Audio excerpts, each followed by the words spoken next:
เรทเงินเกาหลีตกต่ำแห้งเรทเงินเกาหลีตกต่ำแห้ง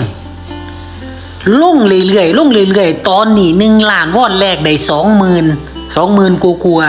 เขาว่ามันสิลงไปหอดล้านละ15,000 1 ล้านก่อนแรกได้15,000 บาทไทยมันสิลงไปหอดผลเขาว่าสมบูรณ์เงินเดือน2 ล้านวอนแลกได้30,000 บาทไทยแลกได้30,000 บาทไทยได้กินอยู่นี่กับประมาณ11,000ค่าอยู่ค่ากินประมาณ11,000ส่งเมื่อบ้านอีก15,000เป็น25,000แล้วเหลือเก็บ5,000ศาสตร์ใดล่ะสิมีเงินล้านศาสตร์ใดสิมีเงินล้านคันคนมาเฮ็ดงานเกาหลีนี่ได้เก็บเดือน5,000ศาสตร์ใดเนาะสิมีเงินล้านให้คิดดีๆให้คิดหน้าคิดหลังคิดหลายตลบผู้ใดสิมาเกาหลีนี่อย่ามานะครับเรทเงินบ่ดีแห้งเรทเงินตกต่ำแห้งลงเรื่อยๆผมมาตะกี้ล้านนึงแลกได้เกือบ30,000ตอนนี้แลกได้20,000ลงไป10,000มันสิลงไปเรื่อยๆจนถึง15,000พุ่นล่ะคันฮอด15,000มื้อใดผมก็เปิดร้านแล้วเมื่อ